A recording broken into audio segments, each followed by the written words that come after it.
Hello, art lovers! Imagine strolling through a museum, hands casually clasped behind your back, perhaps thinking to yourself what a relaxing afternoon you're having, when you suddenly find yourself in front of a painting that could easily be the poster for a horror action movie starring Dante Alighieri and Virgil.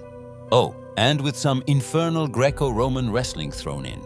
Of course, we're talking about the famous painting Dante et Virgile, 1850, by William-Adolphe Bouguereau. If Bouguereau sounds French and intimidating, don't worry. It's just another one of those geniuses who painted epic things, but with a maniacal precision when it came to sculpted muscles and dramatic poses. The impact of the first glance. Before we dive into the details, let's talk about the initial impression. Two half-naked men, one red with rage and the other probably on the verge of a nervous breakdown, are grappling as if it's the match of the century in hell. It's a painting that immediately brings to mind fight films, but with an added cultural twist. Dante and Virgil, protagonists of the Divine Comedy, look as perplexed as we do, witnessing this infernal brawl. Maybe they're wondering how they ended up in the middle of all this chaos too. The scene is taken from the 8th circle of hell, where counterfeiters and liars are tortured, and Bouguereau seems to suggest, why not show two damned souls locked in an epic clash, so intense that even Dante and Virgil are left speechless? But beware, it's not just a matter of muscles and fists. Who are the real protagonists? The two buff guys at the center of the painting are Capocchio and Gianni Schicchi. If those names don't ring a bell, you're in good company. Capocchio in the Divine Comedy is an alchemist who deceived people with his pseudoscience, while Gianni Schicchi is famous for impersonating a dead man to alter a will in his favor. In other words, two clever tricksters from back in the day.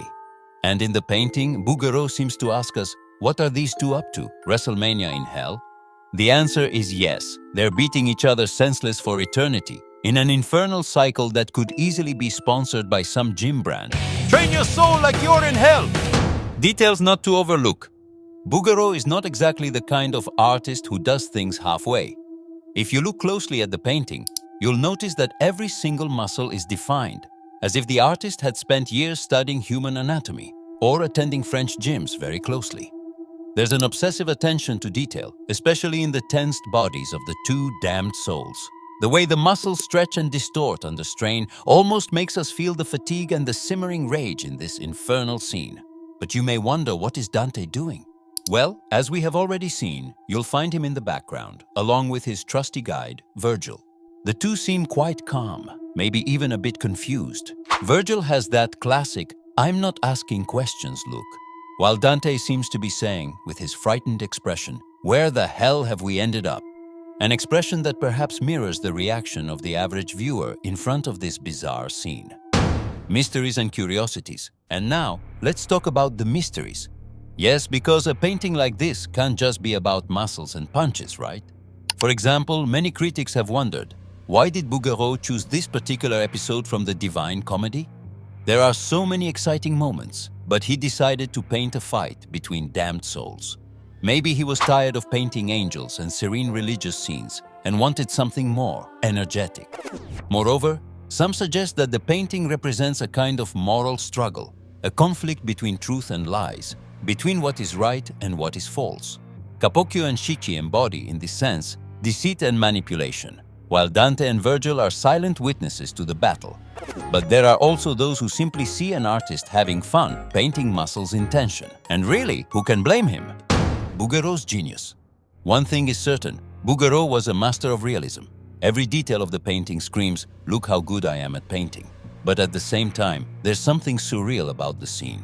The combination of anatomical realism and an otherworldly setting creates a strange tension between what is possible and what is purely fantastical.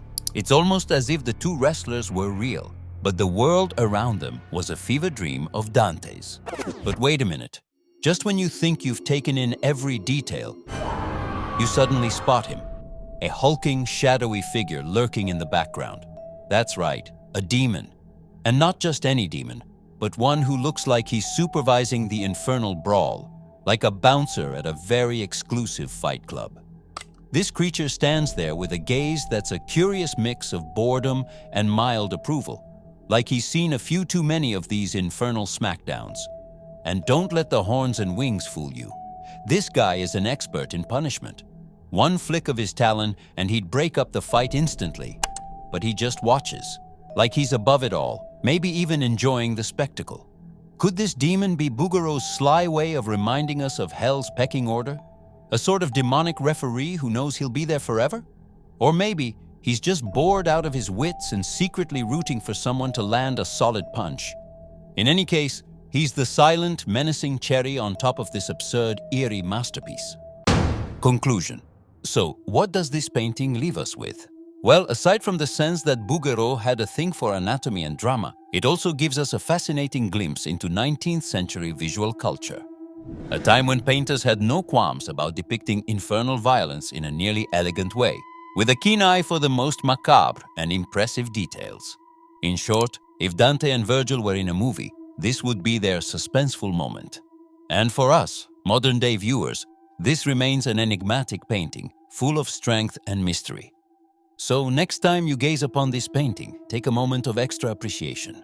Or at least be aware that somewhere in hell, two damned souls are still beating each other senseless like there's no tomorrow.